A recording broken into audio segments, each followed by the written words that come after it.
My name is Espen Helland. I'm a wildlife photographer and an OM system ambassador. In this video, I'll be using my OM system, which is a Micro Four Thirds system, to photograph the black grouse lek in really low light conditions, which means I'll be pushing the ISO to see what I can get away with.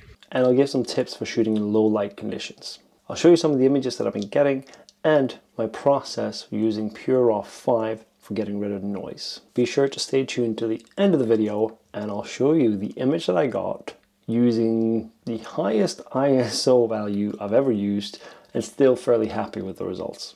The black grouse lek is one of the highlights of my wildlife photography calendar year. In the month of April, the males will gather at these lekking sites where they will show off and sometimes fight to basically show off for females so they can pick the males that they want to mate with. And they can get absolutely vicious, and it is an absolutely amazing and wild thing to photograph. Now, the black grouse is a red listed species, so it is very important not to disturb them, which is why I get up 3 hours before sunrise. I go pick up my clients for the day. We walk out to the lek where I've set up tragopan hides in advance, and we make sure that we're inside them about an hour and a half before sunrise, and we don't get out until the grouse have left. The first grouse often show up on the lek over an hour before sunrise. It's still pitch black at this point, but we can hear them arriving.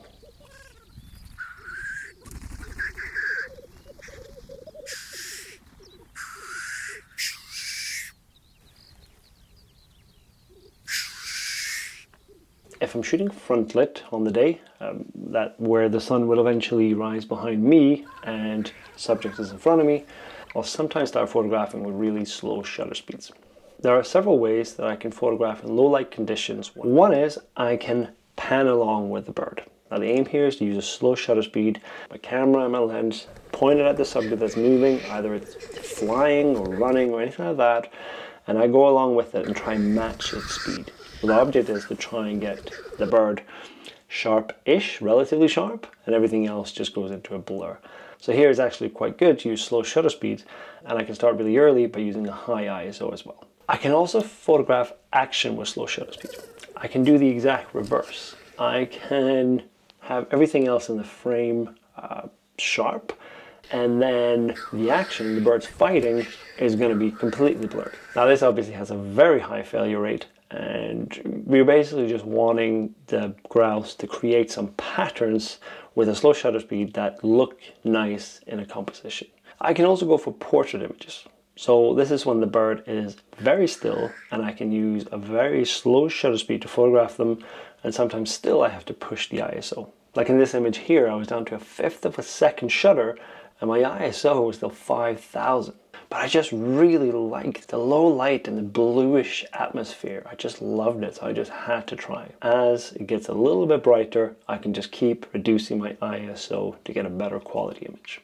I can also try a combination of a portrait image of a bird and other blurry subjects. So what happens is that often the females come to the lek and they'll kind of go around and inspect the males. And very often a female will stand completely still on the lek and she'll have several males circling around her and making these crazy sounds. But at this time, I know that I can photograph the female with a really slow shutter speed, and I don't mind the other birds being out of focus or becoming a bit blurry because of the speed. It actually can create some cool and interesting patterns, and it can tell a story. Now, if you are an OM system user, you might want to check out my newsletter where I send out a monthly email with some tips and stories from the field using the OM system. When it gets a little bit brighter, I can also start photographing by freezing the action. And I try to aim for a shutter speed of 1/1600th of a second with the black grouse. This will usually freeze the eyes and most of the body, even if they're flying or if they're fighting. And sometimes you get a bit of wing blur, but I don't mind that at all. I actually quite like it. It shows the action a bit more in a way, I think. But obviously with a shutter speed of 1/1600th of a second, early on the ISO can get quite high. I think they used to stop me for a while, and a commonly asked question is whether it is better to use a slightly lower ISO, still a high ISO but slightly lower, and have a slightly darker image, Or is it better to make the image brighter and pushing the ISO even higher? If you want detail in your image, you are better off pushing that ISO even higher and making it brighter, because it is all but impossible to bring back any detail when the image is dark and you've been using a high ISO. Sometimes you might just want it dark and you don't care about detail. In that case, you can leave it a bit darker, you can lower the ISO a bit. Now when I'm shooting backlit, meaning the sun is rising in front of me and the subject is in between me and the sun, I sometimes start photographing even earlier than I do frontlit. This is because then I'll have a nice pink or colorful sky, and that becomes a large part of the interest in the image. And I don't mind having some of my subjects a little bit darker. It's quite moody and it has a certain atmosphere to it altogether. And something I really tried a lot for this year was silhouettes. So basically, I started having a nice, colorful part of the sky, and sometimes the birds will make these jump flights, and they will actually jump off the ground, and they will be silhouetted in that colorful part of the sky. So I would try and photograph them as they're in flight with this brighter sky. This is long before the sun has come up, so it is extremely dark. But I really tried pushing the ISO to see what I could get away with, just exposing for the sky and leaving the grouse itself just dark black. You know, I was really trying to be reactionary. So when the bird flew up into the sky, I would just have to get it, focus, get the shot. So I would use the entire grid for my focus pattern. I would use subject detection, and I would use my 40 to 150 f2.8 a lot for this. It's really fast to acquire focus. If you don't have such a good lens that acquire focus fast, zooming back a bit can help, because the further zoomed in you are, the trickier the camera will have to get that focus. In these dark conditions, it is quite tricky, but because you're going for a silhouette and it's contrasty, definitely not impossible. I will often get it. So now I'm going to show you my process for using DxO Pure Raw 5. And I've taken here one of the images with quite a lot of noise. I used an ISO of 12,800, which is quite high. As you can see here, when I zoom in, a lot of noise present, but it's one of the silhouette images. The bird is still sharp, and I think it turns into quite a cool image. So I have installed DxO Pure Raw 5 on my computer, and it detects Lightroom. It automatically creates a plugin through Lightroom, so I can just go up to File and Plugin Extra and go down to either Preview and Process with DxO Pure Raw 5 or Process Instantly with DxO Pure Raw 5. It's also another one where you can use the last settings that you applied. Now, to be honest, mostly I will just go Process Instantly with DxO Pure Raw 5 because I'm very happy with the results that I'm seeing.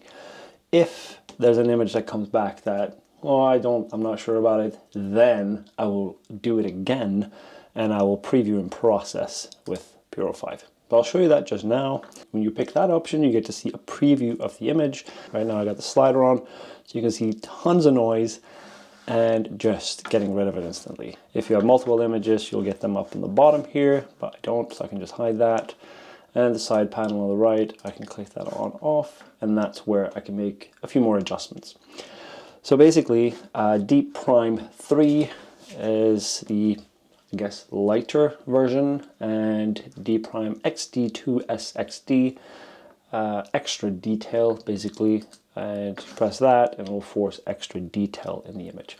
So that's the one I would use here with this image, which is quite noisy. I want to really push that detail.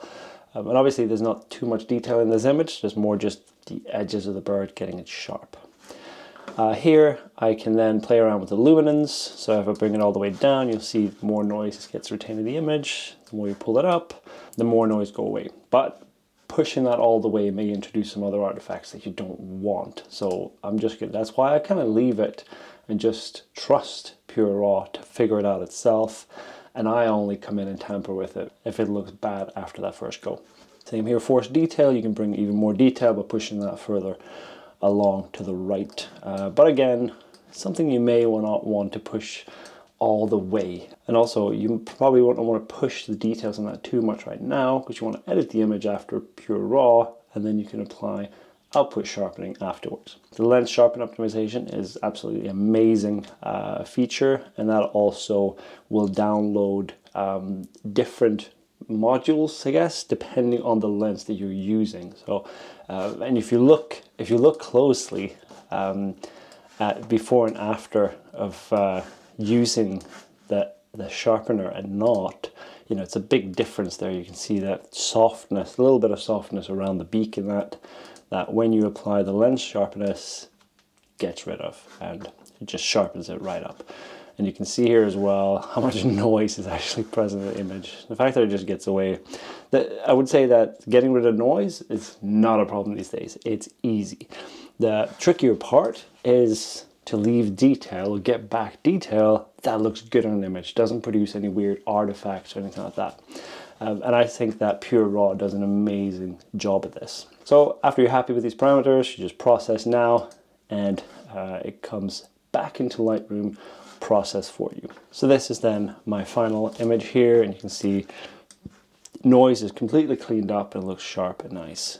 So when I was creating this video, I had loads of images here. I had about 16, I think, here.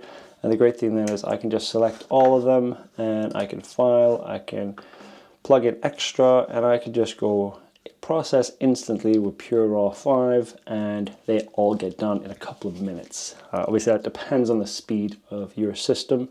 Mine is on MacBook Pro M1, it's a fairly fast one.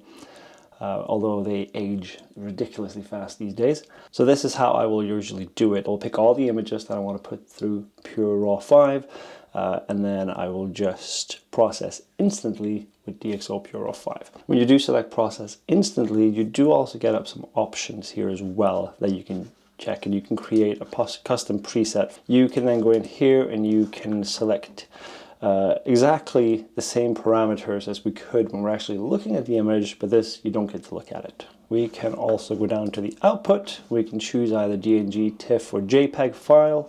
I would just go for DNG file here. Now, and I want the destination, I'm just leaving it there. I want it to go back into the original folder where the other raw image is, so I just have them there. I can file rename, and nicely here it just says the processing method. So it uses the file name plus the processing method, so you can kind of easily see which image have gone through this process and which hasn't. You can then select if you want them to go into a collection. Now this is probably the only parameter that I change, because the default is it will create a new collection each time it goes through this process. So it has the date and the timestamp on it. I don't need a new collection every time I do this. I prefer, my default is just to put one collection called PureRaw 5, so that at least I know they're all going to go there and I can go find them there if I don't find them in the other folders. If, for instance, like here, I'm doing this for a project, I will then create a collection for this project that I want them all imported into.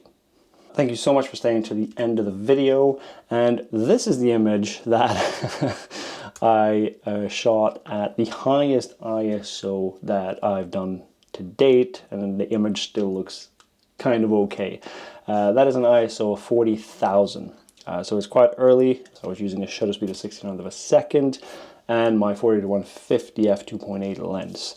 And you see here, when you zoom in, like, it's gotten rid of all the noise and the bird looks sharp. You know, so the only thing that makes this image kind of work is the fact that it's just a silhouette and there's a colorful sky in the background. It's not a mind-blowing image or anything like that, but I just think it's kind of cool that I can still photograph in such dark conditions using an ISO of 40,000 and still come out with something that looks pretty cool. Now, I'd love to hear in the comments, what is the furthest you have pushed your ISO and still got an image you really like? Thank you so much for watching, and I'll see you in the next video.